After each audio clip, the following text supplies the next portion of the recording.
Hello student, তোমরা যারা ক্যালকাটা ইউনিভার্সিটির আন্ডারে থার্ড সেমিস্টারের ছাত্রছাত্রী আছো এবং তোমাদের শিক্ষাবিজ্ঞান সাবজেক্টটা মাইনর সাবজেক্ট হিসাবে আছে, তোমাদের জন্য আজকের ক্লাসটা খুবই গুরুত্বপূর্ণ। আজকের ক্লাসে তোমাদের 100% কমনযোগ্য সাজেশন নিয়ে আলোচনা করব। তোমাদের থার্ড সেমিস্টারে তোমরা যারা অনার্সের স্টুডেন্ট আছো, এটা তোমাদের মাইনর 2 পেপার, এবং তোমরা যারা এমডিসি কোর্সের স্টুডেন্ট আছো, এটা তোমাদের প্রথম মাইনর পেপার পড়তে হচ্ছে থার্ড সেমিস্টারে এসে। পেপারটার নাম তোমরা দেখতে পাচ্ছ। এখানে তোমাদের 10 নম্বরের প্রশ্ন এবং 5 নম্বরের প্রশ্ন এবং 2 নম্বরের প্রশ্ন, এই 3 ধরনের প্রশ্ন পরীক্ষায় এসে থাকে।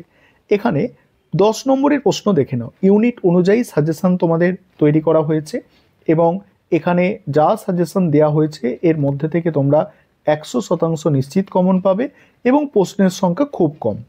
প্রথম প্রশ্ন হচ্ছে, শিক্ষার লক্ষ্য হিসাবে ডেলর কমিশনের 4টি স্তম্ভ বিস্তারিত আলোচনা করো। অর্থাৎ ডেলর কমিশনের 4টি স্তম্ভ মোস্ট ইম্পর্টেন্ট প্রশ্ন, ইউনিট 1 থেকে সব থেকে মোস্ট ইম্পর্টেন্ট। আর প্রয়োগবাদ কাকে বলে? শিক্ষায় প্রয়োগবাদের মূল নীতি ও প্রভাব আলোচনা করো। পরের প্রশ্ন আছে, ভারতীয় দর্শনে যোগ দর্শনের অষ্টাঙ্গ যোগ বা শিক্ষার লক্ষ্য ও পাঠ্যক্রম সম্পর্কে আলোচনা করো। পরের প্রশ্ন, এখানে শিক্ষার সংকীর্ণ ও ব্যাপক অর্থের পার্থক্য লেখো। প্রথম 3টে হচ্ছে মোস্ট ইম্পর্টেন্ট, আর এটা একটু সাপোর্টের জন্য তোমরা করে রাখতে পারো এক্সট্রা। এবারে 10 নম্বরের প্রশ্ন ইউনিট 2 থেকে দেখে নাও। তার আগে একটা বিষয় বলি, তোমাদের জন্য অনলাইন কোচিং ক্লাস চলছে। তোমরা যারা পেড ব্যাচে অ্যাডমিশন নিতে ইচ্ছুক, তোমরা পেড ব্যাচে অ্যাডমিশন নিতে পারো, বা তোমরা যারা স্টাডি মেটেরিয়াল পারচেস করতে চাইছো এই পেপারে, আমাদের সম্পূর্ণ study material Bengali version, English ভার্সানে রেডি আছে। তোমরা চাইলে নিচের নম্বরে যোগাযোগ করে পারচেস করে নিতে পারো। ইউনিট 2 থেকে 10 নম্বরের প্রশ্ন দেখে নাও। প্রথম প্রশ্ন দেখো, পাঠ্যক্রম কাকে বলে? পাঠ্যক্রমের বিভিন্ন প্রকারভেদ আলোচনা করো।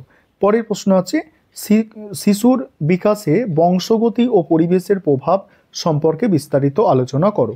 তারপরের প্রশ্ন প্রথাগত, অপ্রথাগত ও প্রথা বহির্ভূত শিক্ষা ব্যবস্থার সংজ্ঞা এবং এদের মধ্যে তুলনামূলক আলোচনা।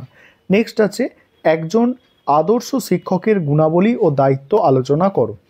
এবারে 3 নম্বর ইউনিট থেকে দেখো, 3 নম্বর ইউনিট থেকে প্রথম প্রশ্ন আছে, কিন্ডারগার্টেন এবং মন্টেসরি শিক্ষা পদ্ধতির বৈশিষ্ট্য লেখো এবং এদের তুলনা করো।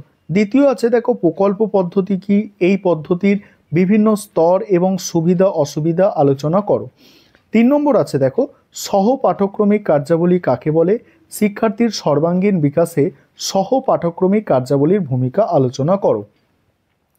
তারপরে দেখো, এবার 5 নম্বরের প্রশ্ন শুরু হচ্ছে। 5 নম্বরের প্রশ্ন দেখে নাও। প্রথম প্রশ্ন, ডেলর কমিশনের প্রতিবেদন অনুযায়ী শিক্ষার 4টি প্রধান স্তম্ভ সংক্ষেপে লেখো। ঠিক আছে। পরের প্রশ্ন আছে, পাঠ্যক্রম প্রণয়নে শিক্ষার যে কোনো 3টি লক্ষ্য লেখো। পরের প্রশ্ন আছে, বৌদ্ধ শিক্ষা দর্শনের মূল নীতি ও বৈশিষ্ট্য সংক্ষেপে লেখো। নেক্সট, টিকা ভাববাদ বা প্রকৃতিবাদ সম্পর্কে সংক্ষেপে লিখতে বলা হচ্ছে। ইউনিট 2 থেকে দেখো, সহ পাঠ্যক্রমিক কার্যাবলীর গুরুত্ব বা উপযোগিতা। নেক্সট আছে দেখো, শিশুর শিক্ষায় পরিবার এবং গণমাধ্যম বা মিডিয়ার ভূমিকা সংক্ষেপে আলোচনা করো। নেক্সট, প্রথাগত ও প্রথা বহির্ভূত শিক্ষার 3টি পার্থক্য লেখো। নেক্সট, সুশিক্ষকের 5টি গুণাবলী লেখো। এবারে 3 নম্বর যে ইউনিট আছে দেখো, 3 নম্বর ইউনিট, খেলা ও কাজ এর মধ্যে পার্থক্য। তারপরে শিশুকেন্দ্রিক শিক্ষার তাৎপর্য বা বৈশিষ্ট্য সংক্ষেপে লেখো। নেক্সট, প্রকল্প পদ্ধতির গুণাবলী সংক্ষেপে লেখো। নেক্সট হচ্ছে দেখো মন্টেসরি পদ্ধতি সম্পর্কিত বা কিন্ডারগার্টেন, এই দুটো টিকা আকারে তোমাদের কিন্তু তৈরি করতে হবে। তারপরে দেখো, পরের ক্লাসে তোমাদের আমি এসএকিউ প্রশ্নের সাজেশন নিয়ে আলোচনা করব। এইভাবে আমাদের এসএকিউ রেডি করা হয়েছে। যেমন প্রথম প্রশ্ন আছে, এডুকেশন শব্দটি কোন ল্যাটিন শব্দ থেকে এসেছে?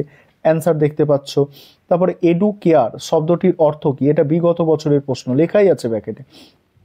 তারপরে এডুসিয়ার শব্দের অর্থ, শিক্ষার সংজ্ঞা দাও বা শিক্ষা কি? বিগত বছরের প্রশ্ন, লেখা আছে এটা। ঠিক আছে, অর্থাৎ বিগত বছরগুলিতে এই প্রশ্ন এসেছে। তারপর সংকীর্ণ ও ব্যাপক অর্থে শিক্ষার দুটি পার্থক্য। এইভাবে তোমরা যারা স্টাডি মেটেরিয়াল পারচেস করতে চাইছো পারচেস করতে পারো, আর তোমরা এটার ওপরেই গুরুত্ব দিয়ে পড়াশোনা করতে পারো, কারণ এখানে কিন্তু যে কোনো বইয়ের থেকে তোমাদের খুব ভালো করে এখানে কিন্তু আমাদের লেখা হয়েছে অ্যান্সারগুলো রেডি করা হয়েছে। যেমন প্রথম প্রশ্ন, টেলর কমিশনের যে 4টি স্তম্ভ, প্রথমে ইন্ট্রোডাকশন দেওয়া হয়েছে, তারপরে জানার জন্য শিক্ষা, 4টি যে স্তম্ভ আছে, কর্মের জন্য শিক্ষা আছে, একত্রে বসবাসের শিক্ষা আছে, আর হচ্ছে মানুষ হওয়ার শিক্ষা। এইভাবে প্রশ্নের উত্তর আমাদের রেডি করা হয়েছে। তোমরা যারা পারচেস করতে চাইছো আমাদের স্টাডি মেটেরিয়াল, যত তাড়াতাড়ি পারো তোমরা যোগাযোগ করে নিতে পারো।